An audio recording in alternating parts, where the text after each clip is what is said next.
I bought this Ford Ranger for $500, and today I'm going to be building it into my dream work truck for as cheap as possible. First, I want to make a storage system for my tools made out of scrap plywood and pallet wood. And then I want my truck to have power. So I'm going to have an auxiliary battery that charges with my alternator that can then power an inverter, which can then let me charge tool batteries or even power an onboard air compressor. So first I got a bunch of scrap pallets for free from my friend, and then I broke them all down with a hammer. I also got a couple sheets of plywood for free from a construction site. And then a few weeks later, I finally had the time to put this wood to use. I like keeping my tools in here, and stuff tends to kind of like fly around, so I want to stop that from happening in the future. So my dad and I got to work designing and building a drawer system. Woodworking is not my specialty, so I had my dad doing most of the cutting. The first step of this process was building a strong base for this drawer system to sit on. We also wanted to make sure that the base was lifted up a little bit to prevent moisture from damaging the plywood. Also, with the plan to fill this thing with a bunch of heavy tools, it's gonna have to be pretty strong to hold all of that weight.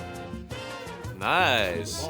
The base fit really well, so it was time to start building the sides of the box. We got the sides up pretty easy, but then it was time to start using the scrap pallet wood. This wood was full of nails and I couldn't get them out, so I decided to just hammer them back in.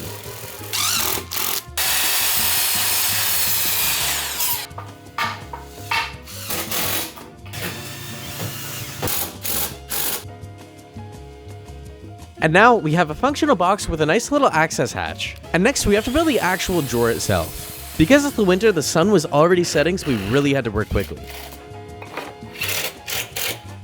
Luckily, the drawer fit in the box on the first try.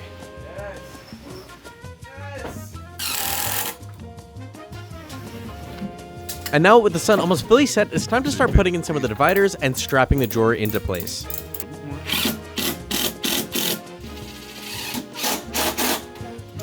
It was starting to get late, so I decided I was going to come back the next day to work on the next part of the project. So today I'm planning to make the electrical box for my entire setup, but it's pretty damn cold out today and I have quite limited tools, so we're going to see how it turns out. So like I said before, woodworking is definitely not my specialty. So when it comes to making things even as simple as a box, it is definitely still a challenge for me. Especially when the only tool that I have to cut wood is a table saw, which is really not ideal for plywood. But regardless, I managed to get this box finished in about an hour, and the results definitely could have been worse. So here's the box in all its glory. So the plan is to have the battery sitting here, and then I'm gonna attach the inverter on the side here, hopefully, and then I'll have all the wiring on the back. I also want to put a little bit of caulking over here just to try to seal this thing so that moisture doesn't get in. Because I'm trying to build this basically for free, I'm going to be using some gasket maker that I bought a couple of years ago and lost and just found. So instead of using an actual caulking, this will hopefully do the trick.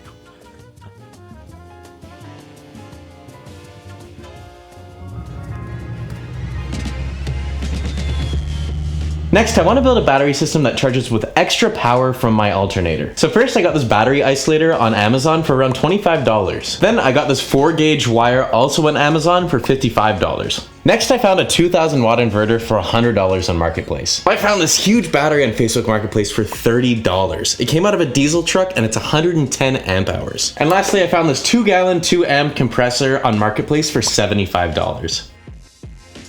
I don't own wire strippers that are big enough to strip 4-gauge wire, so I ended up just figuring it out with my utility knife. And this is my first time ever doing electrical work, so please feel free to roast me in the comments. Anyways, next I'm setting up the battery with some terminals that I had just lying around. And then I'm testing the battery health with a battery tester. Its state of health is 74%. So now it's time to test fit how I'm going to put everything into this box. I want to make sure that the battery and the inverter aren't too close together because they're both going to generate some heat. And I also want to make sure that I have fuses from the auxiliary battery and the starter battery.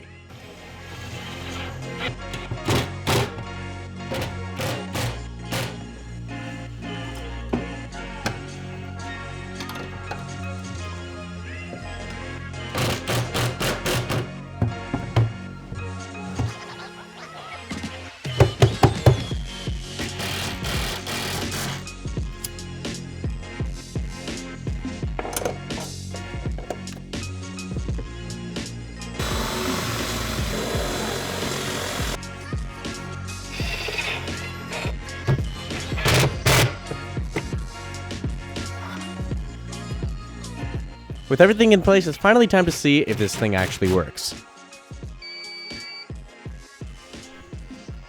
With everything installed and working in the box, it ended up being pretty heavy, so I used my hydraulic jack to get it up onto the drawer. And then I was able to drill everything into place so that it doesn't move when I'm driving.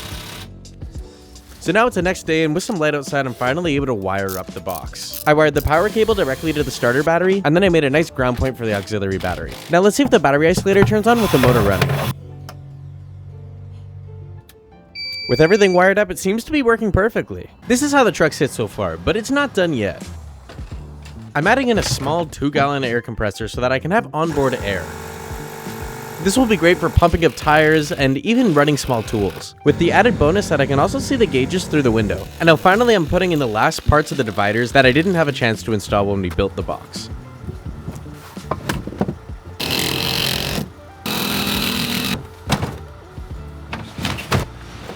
And I figure I might as well put the air compressor to the test. And now finally, it's time to install my tool chargers so that I don't have to bring my batteries inside every time I want to charge them. The regular way of mounting them wasn't stopping them from going back and forward, so I decided to add on some wire straps just to make sure that they don't go anywhere. So now the truck has a basic storage system and a very basic power system.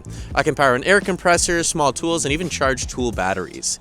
I'd really appreciate it if you could leave a like, a comment, and maybe even subscribe to this channel, because it is my dream to be able to do this as a career.